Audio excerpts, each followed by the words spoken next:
लगभग पूरे विश्व में ग्लोबलाइजेशन चल रहा है।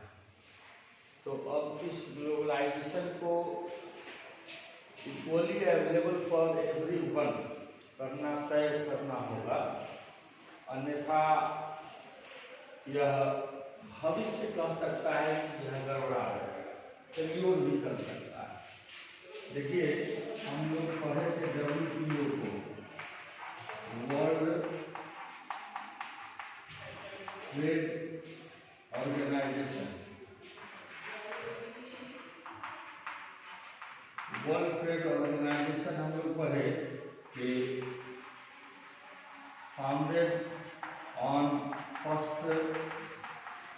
जनवरी 1995, समझे, 1 जनवरी 1995 को इसकी स्थापना हुई और यह तब से काम कर रहा है ना। एट प्रेजेंट अगर देखिए तो 172 मेंबर नेशंस हैं इसके, 172 मेंबर नेशंस हैं इसके। अब मतलब अपॉर्चुनिटी की इक्वालिटी होनी चाहिए ना, अपॉर्चुनिटी की इक्वालिटी होनी चाहिए। इक्वल अपॉर्चुनिटी हर एक देश को अवेलेबल हो, ये तय करना WTO की जिम्मेवारी है। अपॉर्चुनिटी इक्वल कैसे अवेलेबल होगा? तो पहली चीज ये है कि रजिस्ट्रेशन ऑफ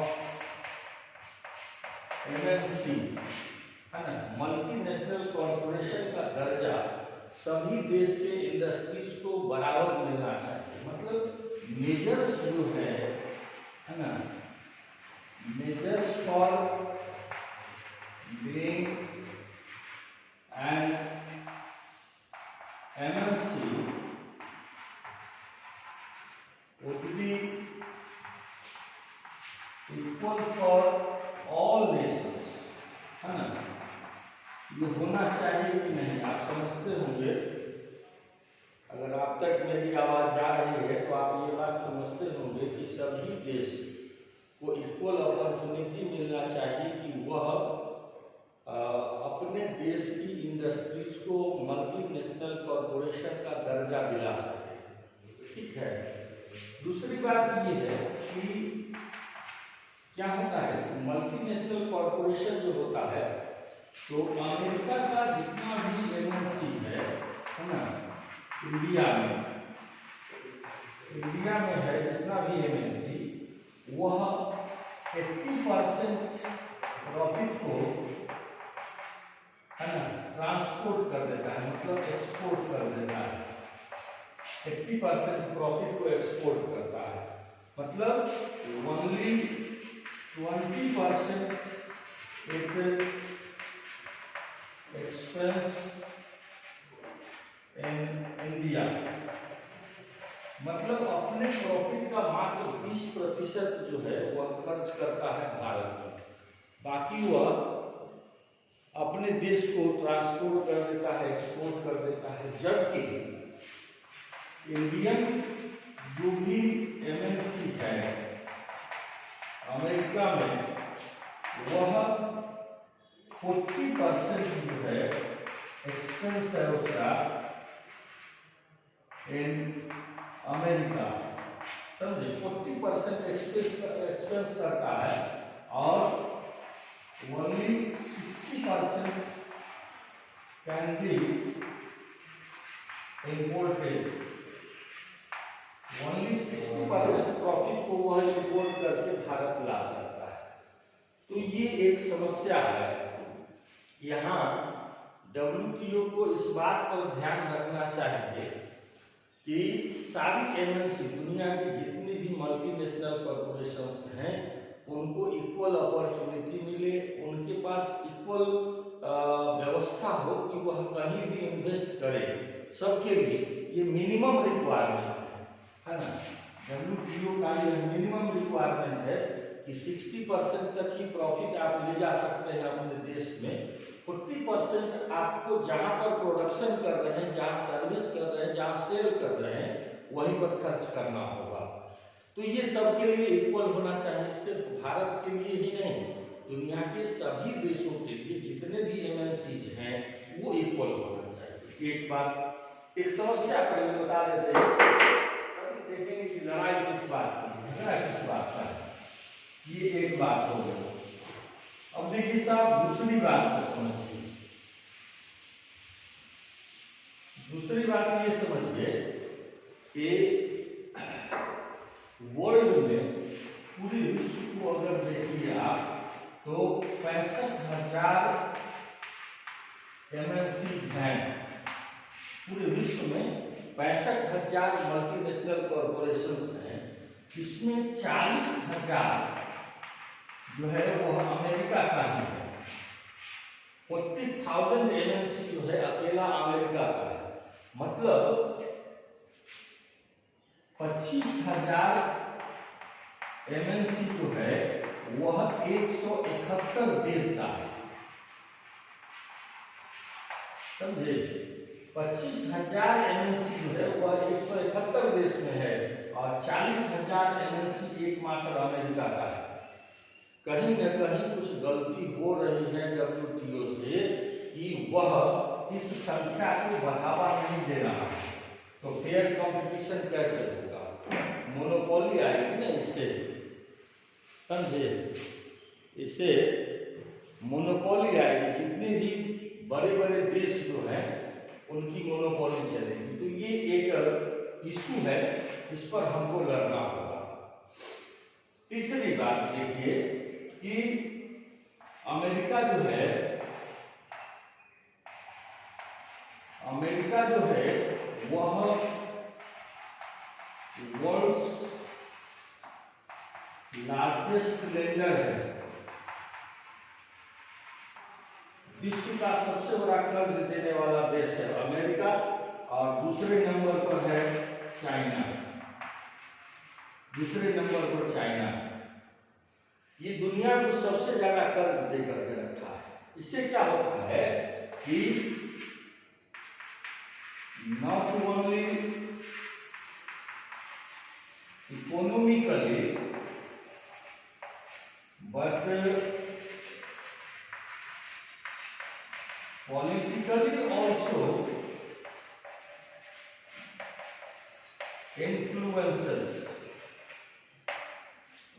मतलब सिर्फ आर्थिक रूप से ही प्रभावित नहीं करता है। हमने पहले ही आपको कहा था, ये ग्लोबलाइजेशन क्या है? इकोनॉमिक इंपेरियलिज्म है ना, आर्थिक गुलामी, आर्थिक साम्राज्यवाद का हिस्सा है ग्लोबलाइजेशन। इस बात पर हम लोग पहले डिस्कस कर चुके हैं। देखिए, पॉलिटिकली भी इंफ्लुएंस करता है। भारत की घटना देखिए कि भारत के संसद में जितने भी सांसद होते हैं वे पद और गोपनीयता की शपथ लेते हैं कि हम देश की सेक्रेसी को, देश की गुप्त संवादों को हम मीडिया के सामने एक्सप्रेस नहीं करेंगे। तो उन बातों पर जब पार्लियामेंट में कभी कोई डिस्कशन होगा तो लाइव टेलीकास्ट नहीं होगा। पार्लियामेंट का वो सेशन लाइव टेलीकास्ट नहीं होगा, ऐसा प्रावधान है। और उन इश्यूज पर, जैसे मान लीजिए किसी देश के विरुद्ध हमको युद्ध की घोषणा करनी है, पार्लियामेंट की बैठक बुलाई गई, तो पार्लियामेंट सेक्रेटली इस बात को तय करेगा कि हम युद्ध की घोषणा कर देंगे। इस बात को मीडिया के सामने नहीं लाया जा सकता है, ये हमारा संविधान कहता है, गोपनीयता को बरकरार रखना। अटल बिहारी वाजपेयी जी की सरकार थी, उसमें 6 सांसद ऐसे सवालों को रेज किए जो गोपनीयता के विरुद्ध था। तो हमारा जो इंटेलिजेंस एजेंसीज हैं उसने उन 6 सांसदों को रनिंग पार्लियामेंट से, जबकि यह अधिकार किसी भी एग्जीक्यूटिव को नहीं है कि वह पार्लियामेंट की चलती हुई बैठक में एंट्रेंस ले ले, लेकिन हमारे इंटेलिजेंस ने बैठी हुई चलती हुई पार्लियामेंट में एंट्रेंस लिया और उन 6 सांसदों को वहीं से अरेस्ट कर लिया, पार्लियामेंट से अरेस्ट करके ले गया।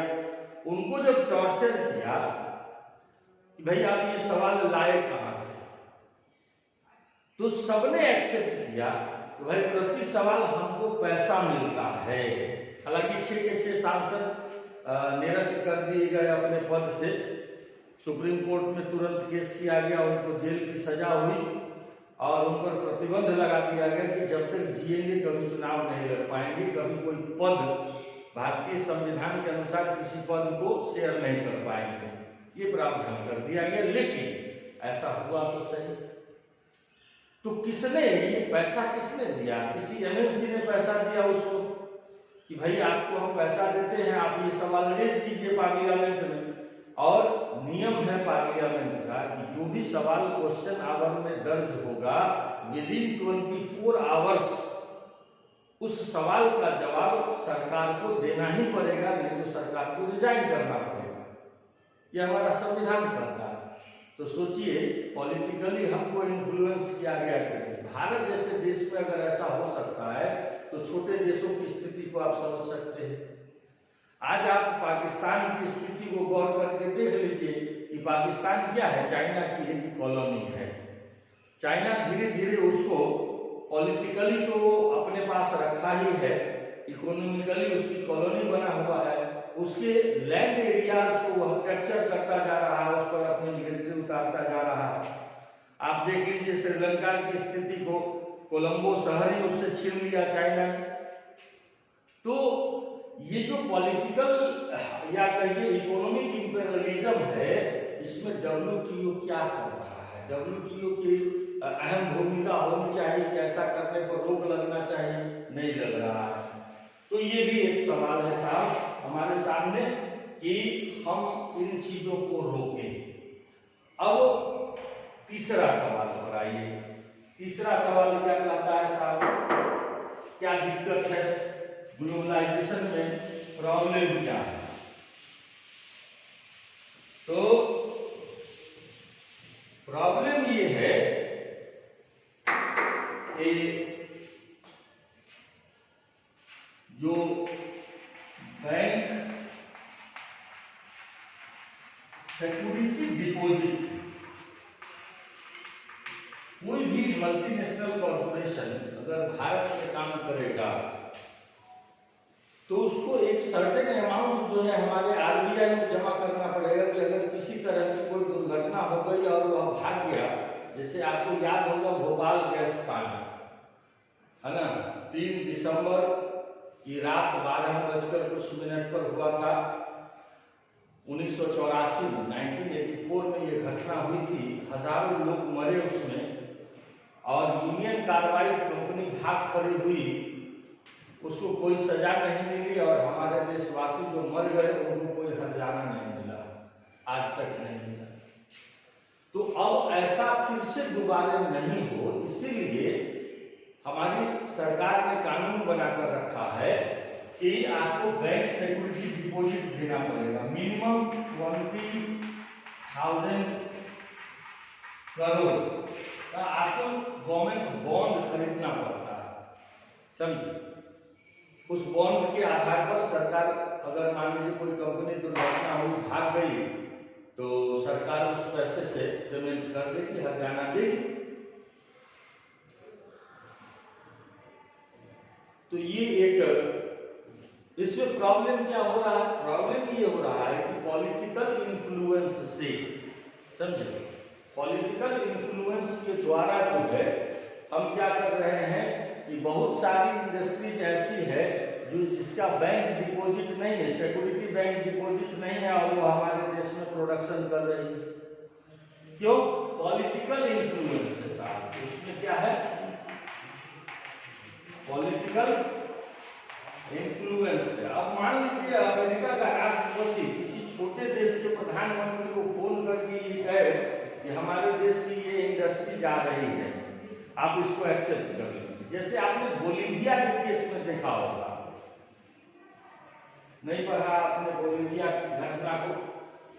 बोलीविया एक डेमोक्रेटिक कंट्री था। सुन लीजिए, हम घटना आपको शॉर्ट में समझा देते हैं। बोलीविया एक डेमोक्रेटिक कंट्री है, आज भी है।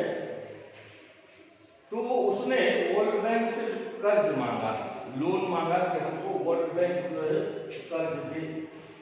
तो उसको कर्ज दिया गया, लेकिन ये शर्त रखा गया कि आपका जो वाटर सप्लाई है शहरों में, नगर निगम का जो वाटर सप्लाई है उसको आप एमएनसी को दे दीजिए। बोलिविया ने सोचा अच्छा अच्छी बात है, एमएनसी को दे देते हैं तो एमएनसी पानी की क्वालिटी को बेहतर कर देगा और लोगों को अवेलेबल होगा पानी, अच्छा पानी अवेलेबल होगा। तो एग्रीमेंट साइन कर दिया। नतीजा ये हुआ कि 6 महीने के अंदर वह एमएनसी पानी की कीमत को 1000 रुपया कर दी। जो पहले पानी की कीमत 200 रुपया लगता था, महीने का वाटर टैक्स में 200 रुपया लगता था, 6 महीने के अंदर उसको बढ़ा करके 1000 रुपया कर दिया। अब सोचिए कि एक उस बोलिविया का जो पर कैपिटा मंथली इनकम था वो 5000 रुपया था उस समय। तो 5000 रुपया कमाने वाला आदमी अगर 1000 रुपया सिर्फ वाटर टैक्स देगा तो उसके जिंदगी की बाकी आवश्यकताएं कैसे पूरी होगी। लोग विद्रोह पर उतर गए साहब, समझे, लोग जो है विद्रोह पर उतर गए और ऐसा विद्रोह हुआ बोलिविया में कि उस सरकार को कुछ नहीं हुआ, लेकिन मल्टीनेशनल कॉर्पोरेशन को जान बचाने के लिए देश छोड़कर भाग जाना पड़ा। तो इसका मतलब ये है कि control of sales price by the government होना चाहिए। कोई भी मल्टीनेशनल कॉर्पोरेशन अपने प्रोडक्ट का क्या एमएसपी रखता है ना, क्या सेलिंग प्राइस रखता है, इस बात का जो है सो एक ये होना चाहिए कि इसका एमएसपी कितना होगा, मतलब मैक्सिमम सेलिंग प्राइस क्या होगा। इसमें सरकार की दखल अंदाजी होनी चाहिए। अभी तक मल्टीनेशनल कॉर्पोरेशन के लिए कानून कहता है, WTO कहता है कि मल्टीनेशनल कॉर्पोरेशन अपना प्रोडक्शन कॉस्ट और अपना सेलिंग प्राइस खुद ही तय करेगा, उसमें सरकार को इंटरफेयर करने की जरूरत नहीं है। तो अब सोचिए साहब, कहीं विद्रोह हो जा रहा है, इसी एमएनसी के कारण कहीं विद्रोह हो जा रहा है, तो इसका मतलब ये है कि WTO के पास दबदबा किसका है, WTO पर WTO किससे इन्फ्लुएंस्ड है, तो वह अमेरिका से इन्फ्लुएंस्ड है, वो चाइना से इन्फ्लुएंस्ड है, वो जापान से इन्फ्लुएंस्ड है, वो जर्मनी से इन्फ्लुएंस्ड है। जो बड़े बड़े ट्रेड गिल्ड्स हैं ना, हमारी दुनिया के जो बड़े बड़े ट्रेड गिल्ड्स हैं, उनसे वह बहुत ज्यादा प्रभावित है। समझे, ट्रेड गिल्ड्स से बहुत ज्यादा प्रभावित है। तो हमको ऐसे में लड़ना होगा, एकजुट होकर लड़ने की जरूरत है। समझे, जरूरत क्या है, एकजुट होकर लड़ने की जरूरत है। अब इसको लड़ने के लिए आज तक क्या प्रयास किया गया, इसको ठीक करने के लिए आज तक क्या प्रयास किया गया, इस पर हम लोग पहले विचार करें। देखिए, आज आपका सिलेबस खत्म हो जाएगा साहब। अब आपकी जिम्मेवारी है कि अगर आपको कहीं प्रॉब्लम रह गया हो तो आप क्वेश्चन जो है व्हाट्सएप करें। कल से हम उस व्हाट्सएप किए गए क्वेश्चन का जवाब आपके क्लास में देंगे। अब उसमें अगर आपका कोई व्हाट्सएप नहीं है तो हम आपको अगली क्लास में क्वेश्चन पूछने की इजाजत नहीं देते हैं। अब आइए साहब, गवर्नमेंट ऑफ इंडिया ने क्या किया। गवर्नमेंट ऑफ इंडिया ने आज तक क्या किया इस फेयर ग्लोबलाइजेशन को श्योर करने के लिए। पहली बात यह है कि WTO की एनुअल समिट जो होता है, समझे, एनुअल समिट जो होता है WTO का, तो इसमें all member Nations have to participate। सारे मेंबर नेशंस इसको पार्टिसिपेट करते हैं। जो WTO का एनुअल समिट होता है ना, उसको सारे मेंबर नेशंस पार्टिसिपेट करते हैं। इसमें इंडिया raises many questions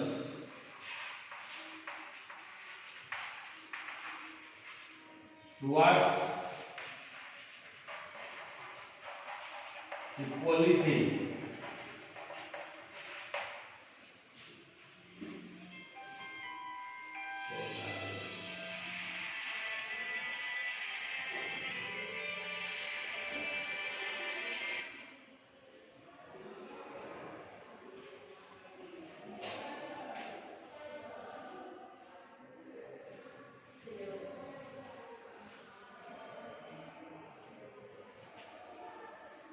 समझे।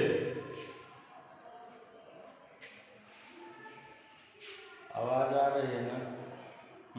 आवाज आ रही है आपको? तो इंडिया ने बहुत सारे प्रश्न इसके ऊपर उठाए है ना। India raises many questions towards equality of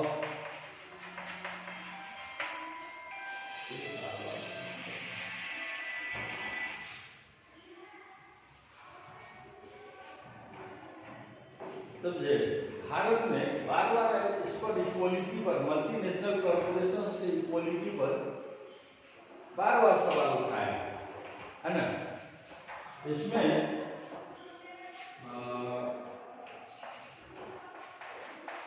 WTO has assured to do it, but till the date that has not been done. WTO ने एश्योर किया, बार बार कहा कि हम ऐसा करते हैं कि MNC की क्वालिटी को बहाल करने का प्रयास करते हैं, लेकिन आज तक नहीं किया गया। आज भी मल्टीनेशनल कॉर्पोरेशंस की जो सुविधाएं हैं वो अलग अलग है। किसी देश के MNC को आप बहुत ज़्यादा सुविधा देते हैं, किसी देश के MNC को आप बहुत कम सुविधा देते हैं। जिस हिसाब से, जिस रेट से मल्टीनेशनल कॉर्पोरेशंस ने किसी भी देश के को पॉलिटिकली इन्फ्लुएंस किया है, उस हिसाब से ब्लैक लिस्टिंग उसका नहीं हुआ है। अब देखिए सरकारें क्यों न प्रभावित, सोच के देखिए कि भारत में अगर GDP की बात करें तो महाराष्ट्र और गुजरात का GDP जो है किसी भी राज्य से कई गुना ज्यादा होगा। और एक अगर हम एक MNC की बात कर लें, कारगिल फूड्स की बात कर लें, कारगिल फूड आपको बताया था कि परक फूड्स के साथ जो है पोर्टफोलियो इन्वेस्टमेंट में आया है। भारत में सबसे ज्यादा वेजिटेबल ऑयल बनाता है, 30 lakh pouch of vegetable oil जो है डेली तैयार करता है, फिर भी भारत को तेल इंपोर्ट करना पड़ता है। वेजिटेबल ऑयल जो है भारत बहुत बड़ा इंपोर्टर है। तो उस अगर कारगिल फूड्स के बजट को देख लें तो उसका ईयरली बजट भारत के 20 राज्यों का बजट जो होगा ना, उस बजट से कई गुना ज्यादा है, उसका अपना बजट। तो सोचिए अगर उसका जो चीफ एग्जीक्यूटिव है, उसका जो चीफ मैनेजिंग डायरेक्टर है, वह अगर अमेरिका से भारत आता है तो भारत का प्रधानमंत्री भी उसको रिसीव करने के लिए जाएगा। क्यों? वह भारत की अर्थव्यवस्था का एक अंग है और वह चाहे तो भारत की अर्थव्यवस्था को बर्बाद भी कर सकता है। तो उसके आर्थिक क्षमता से ना हमारा प्रधानमंत्री प्रभावित हो जाता है। हमारे मिनिस्टर प्रधानमंत्री की बात छोड़ दीजिए, मुख्यमंत्री को उसके सामने खड़े होने के लिए परमिशन मांगेगा। क्यों भाई? 160 देश में उसका मार्केट है। हमारे भारत के किसी भी राज्य के मुख्यमंत्री को दूसरे देश वाले जानते भी नहीं होंगे। अगर पाकिस्तान को छोड़ दें तो दूसरे देश वाले जानते भी नहीं होंगे कि ये मुख्यमंत्री है। और एक मल्टीनेशनल कॉर्पोरेशन के CMD को 160 देश जानता है, तो उसका इन्फ्लुएंस ज्यादा है। वो है इकोनॉमिकली लेकिन वह पॉलिटिकली भी इन्फ्लुएंस करता है। तो ये जो एक स्ट्रगल है, ये जो एक झगड़ा है, ये जो एक लड़ाई है कि ग्लोबलाइजेशन फेयर हो, ये आज का नहीं है। जब से ग्लोबलाइजेशन आया 1970 में, हमने आपको बताया था कि 1970 में ही अमेरिका ने फिक्स्ड एक्सचेंज रेट को तोड़ा और फ्लोटिंग एक्सचेंज रेट को एक्सेप्ट कर लिया, समझे। भारत 1979 में स्टॉक एक्सचेंज को ओपन कर दिया, समझे। भारत जो है 1979 में स्टॉक एक्सचेंज को ओपन कर दिया, दुनिया के सारे करेंसीज को भारत की करेंसी से जोड़ दिया। लेकिन फिक्स्ड एक्सचेंज रेट को तोड़ने में और फ्लोटिंग एक्सचेंज रेट को एक्सेप्ट करने में हमको 20 बरस लग गए। 1991 में जाकर के हम जो है तो फिक्स्ड एक्सचेंज रेट को तोड़े और फ्लोटिंग एक्सचेंज रेट को एक्सेप्ट किए। तो हमारे पास अभी कितना एमएनसी है? लगभग 2500, लगभग 2400 कुछ एमएनसी है हमारे पास, और अमेरिका के पास 40,000 एमएनसी है। बहुत सारे देश आज भी इस ग्लोबलाइजेशन के अंग ही नहीं है, जैसे रसिया, हाँ, ग्लोबलाइजेशन का पार्ट ही नहीं है, WTO का मेंबर ही नहीं है। अब बताइए, वो अगर WTO का मेंबर नहीं है, उसके पास बहुत सारी एमएनसी हो सकती है, बहुत सारी बड़ी बड़ी इंडस्ट्रीज है जो मल्टीनेशनल कॉर्पोरेशन का काम कर सकते हैं, लेकिन वो हमारे WTO का मेंबर नहीं है। क्यों? अमेरिका ने उस पर प्रतिबंध लगा के रखा है।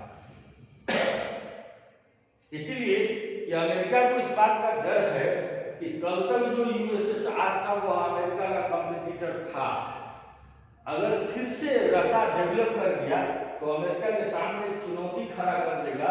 इसीलिए रसा पर इतने प्रतिबंध लगे हुए हैं, इतने प्रतिबंध लगे हुए हैं कि उसकी अर्थव्यवस्था ही ढीली पड़ती चली जा रही है।